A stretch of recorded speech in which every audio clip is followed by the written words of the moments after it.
Olá, meu nome é Messias, eu sou professor do Seminário Batista Logos e pastor da Igreja Batista Boas Novas em Piraporinha, Diadema. E hoje estou aqui para vocês aí, assinantes do Clube Ictus, para fazer uma pequena aula sobre a questão da didática e o ensino na igreja, né?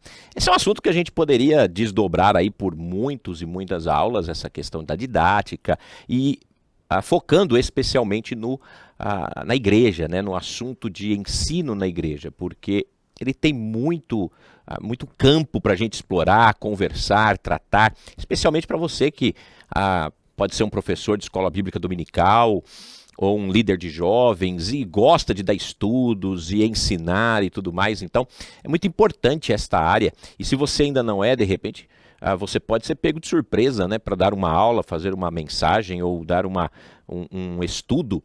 Então, é sempre bom a gente ter alguns recursos didáticos ou entender um pouco sobre a didática para a gente poder trabalhar essa questão aí do ensino na igreja. E dentro desse universo que a gente poderia tratar sobre a didática, eu separei um tópico em especial, né, que são as concepções de ensino e aprendizagem, e especialmente dentro do ensinar e aprender naquilo que as escrituras nos mostram, né?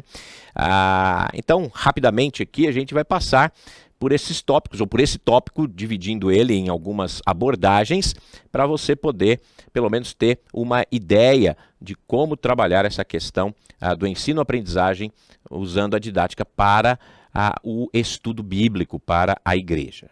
Então, vamos pensar um pouco sobre isso. A didática, antes de nós entrarmos propriamente no assunto, que eu quero destacar aqui, ela é a ciência responsável pelo processo de ensino-aprendizagem. Então, diante do tempo que nós vivemos, com tecnologias avançando enormemente, e a educação também deve acompanhar isso, o ensino deve acompanhar isso, então nós temos que estar bem preparados para sermos bons professores ou estarmos preparados, né, para algum momento quando a gente for chamado para usar aquilo que nós conhecemos. É interessante que nessas concepções de ensino-aprendizagem que nós vamos falar, quando nós pensamos isso de modo geral, olhando para fora dos portões da igreja, né? Então nós temos aí alguma base de concepções, especialmente por Platão, Aristóteles e Piaget. Platão é aquilo que nós chamamos de inatismo, ou seja, um saber congênito. Essa era a ideia de Platão.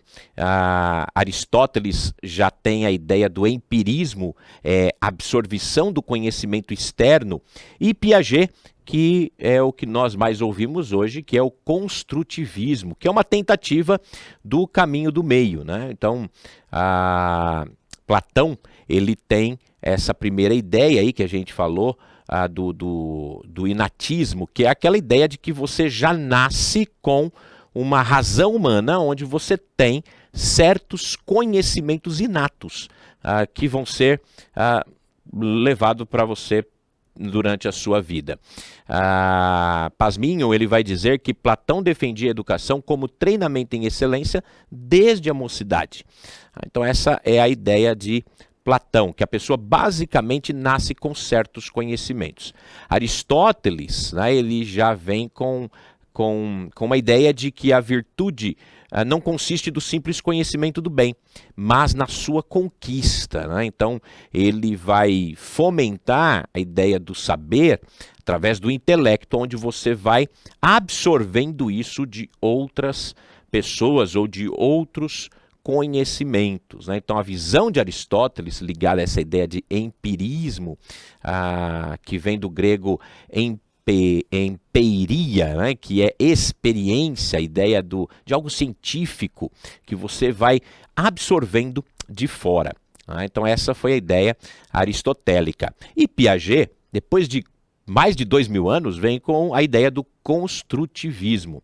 E, segundo Focílio, o construtivismo afirma que o conhecimento é resultado da construção pessoal do aluno, o professor é um importante mediador do processo de ensino-aprendizagem, que não pode ser entendida como resultado do desenvolvimento do aluno, mas sim como o próprio desenvolvimento do aluno. E aí Piaget, ele faz uma divisão de algumas formas, onde ele divide o conhecimento cognitivo ou empírico em 4 formas, pelo menos, né? O que ele chama de sensório-motor, que é do 0 aos 2 anos, que são sensações, movimentos, esquemas.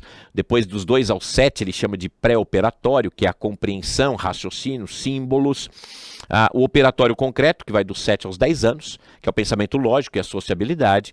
E a partir dos 11 anos é o operatório formal, conforme chamava Piaget, né? Que é o raciocínio dedutivo e as hipóteses.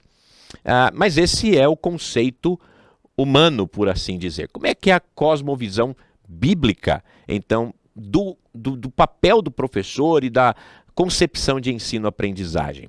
Para nós chegarmos a uma concepção bíblica sobre o assunto, nós primeiro precisamos entender uma cosmovisão bíblica de quem é Deus. Né?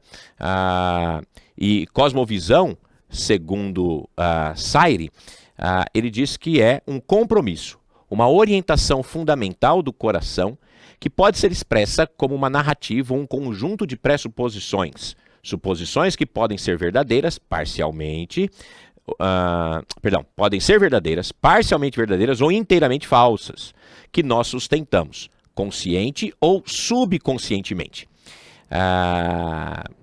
Então essa ideia, né, essa é a nossa constituição básica da realidade, que é o fundamento sobre o qual nós vivemos, nos movemos e existimos. Então essa é a ideia de cosmovisão. Agora, pensando sobre Deus, nós então devemos lembrar que Deus é o criador de todas as coisas, sendo Ele aquele que criou tudo de forma ordenada, de forma perfeita, que se manteve perto da sua criação.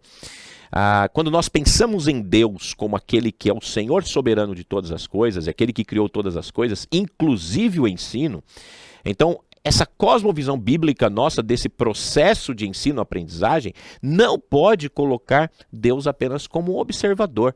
Na verdade, ele é o principal mestre, né? Ele é o primeiro no processo de ensino-aprendizagem. Né? Então, ele é o Senhor também nesse processo. Então, quando a gente entende isso, nenhuma área da nossa vida vai ficar à parte de Deus e nem à parte como educadores, como ensinadores. Então, e a visão do mundo da qual partimos determinará o tipo de aprendizado que o aluno terá e o impacto que isso causará na sua educação como um todo. E quando eu estou falando aqui, eu não penso só na educação cristã, aquilo que nós fazemos na igreja, mas quando nós podemos ensinar fora da igreja, né, em escolas ou qualquer outro lugar, nós também, como cristãos, como aqueles que defendem a Deus como Senhor de todas as coisas, entende que Ele é o Senhor, nós temos que partir da cosmovisão de Deus, né, de que existe um Deus. Então, quando nós partimos dessa cosmovisão para o processo de ensino-aprendizagem, o que acontece é que nós não vamos trabalhar apenas com o conteúdo das aulas ou com as ideias dos alunos, mas nós vamos trabalhar a partir da influência da nossa crença em Deus. Então, nós partimos disso. Então, como educadores cristãos, nós devemos ter em mente essa cosmovisão de Deus, de que Ele é aquele que está acima de todas as coisas e que o objetivo final do ensino e da aprendizagem, que a partir de uma cosmovisão bíblica, é o que está lá em 2 Timóteo 3,17, a fim de que o homem de Deus seja perfeito e perfeitamente habilitado para toda boa obra. Então, essa é nós partimos dessa cosmovisão bíblica de um Deus soberano, Senhor sobre todas as coisas. E uma cosmovisão correta sobre o homem. Nós não vamos partir de uma cosmovisão de que a educação é neutra, ou de que o homem é neutro. É impossível, não existe neutralidade, nem na educação, nem no ser humano. Ainda que nós possamos, não, a educação é neutra. Não, ela já tem uma série de pressuposições. Como eu citei Piaget, Aristóteles, Platão, vamos partir de algum pressuposto. Não partimos assim do nada, ou simplesmente não, ela não é religiosa, ela não é neutra, ela é. Ou nós vamos defender aquilo que de fato cremos a partir daquilo que ensinamos, ou então nós vamos entrar muitas vezes numa visão humanista e muitas vezes até ateia, onde Deus é tirado de lado. E aí tira-se Deus e fala, não, ela é neutra. Não, ela não é neutra. A partir de que eu tiro alguma coisa ou alguma ideia, ela perdeu a sua neutralidade, porque ele está dizendo que Deus não faz parte. Então eu não estou sendo neutro nesse sentido. Então nós temos que partir da visão correta do homem. Deus criou um homem perfeito, Deus criou um homem sem pecado, Deus criou um homem para governar o mundo, para ser rei sobre toda a criação. Mas a partir do momento em que o homem peca, toda a sua inclinação é sempre para o mal. Então nós temos que ter na nossa cosmovisão a nossa visão correta sobre o que é o pecado e como ele tem denegrido a imagem das pessoas que foram criadas à imagem de Deus. Então, nós não podemos tirar fora a doutrina do pecado. Os filósofos do período do Iluminismo falaram que esse período onde falava das ideias bíblicas, né, e do pecado, eles falaram que essa ideia do pecado original era a era da escuridão, né? Então o iluminismo trouxe a ideia de que o homem poderia viver fora da sombra da culpa, fora da sombra do julgamento moral, não mais sendo julgado por regras impostas por uma divindade tirânica, entre aspas, assim, se assim podemos dizer, né? Então esses pensadores do iluminismo, eles tinham essa ideia, né? Eles vieram com essa ideia de trazer então luz a partir disso.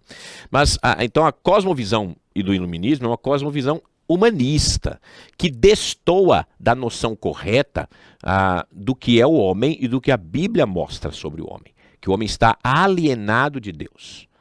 Ele está longe de Deus.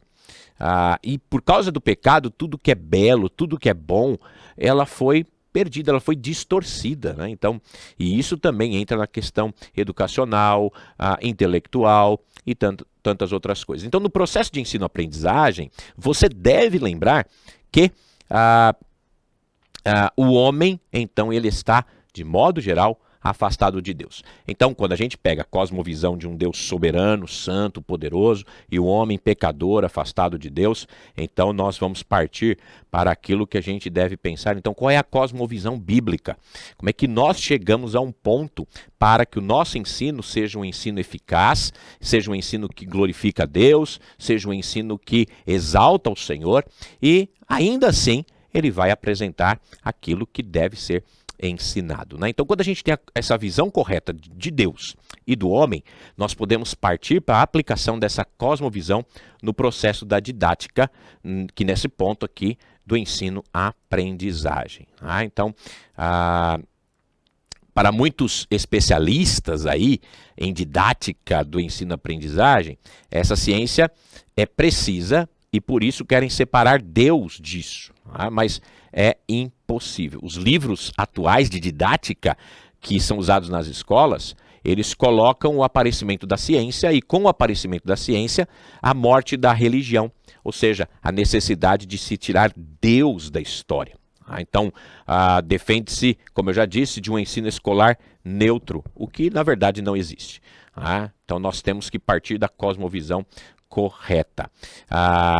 Quando nós partimos disso, nós deixamos de lado o subjetivismo e focamos naquilo que é objetivo, para que não haja consequências negativas dentro do ensino. Então, na nossa arte de ensinar, nós devemos comunicar apenas a verdade daquilo que é, de fato, o que a Bíblia nos mostra. Então, nessa cosmovisão cristã, nós temos que restaurar a arte do processo de ensino-aprendizagem, colocando a criatividade humana no seu devido lugar, lembrando que a humanidade foi feita à imagem do seu Criador, que o homem ainda pode refletir Deus naquilo que ele faz, mesmo com o pecado e o consequente afastamento do Criador, nós podemos, por meio de Cristo, restaurados em Cristo, podemos oferecer de maneira clara e bela a sabedoria verdadeira que a Bíblia nos ensina. Então, nesse processo, né, no desenvolvimento do processo de ensino-aprendizagem, por meio de uma educação cristã coerente, que usa a revelação bíblica, aquilo que nós vamos trazer isso, a revelação bíblica, para contextualizar com aquilo que o mundo tem vivido e mostrando que a revelação bíblica ainda é superior. E essa singularidade de um relacionamento com Deus vai nos levar naturalmente a um progresso educacional. Então, a nossa cosmovisão, ela vai então partir para essa ideia de que, embora o homem ainda seja imperfeito, mas ele vivendo em Cristo, mesmo ele tendo se afastado de Deus, ele pode refletir a glória de Deus a partir de Cristo. E essa manifestação deve ser vista no processo de ensino-aprendizagem. Ou seja, o ensino ele deve ser focado na glória de Deus. Essa é a restauração da beleza da arte de ensinar. Tá bom? Essa foi só uma pequena e bem rápida, né, participação aí, falando sobre essa questão desse processo de ensino-aprendizagem dentro da didática. Espero que você possa se aprofundar mais através de livros, estudos, conhecimento técnico, conhecimento prático, que Deus possa te iluminar a cada dia e que você possa crescer e ser sempre um bom educador e uma pessoa preparada para, quando for chamado, estar disposto para o trabalho. Tá joia? Forte abraço e até uma próxima oportunidade.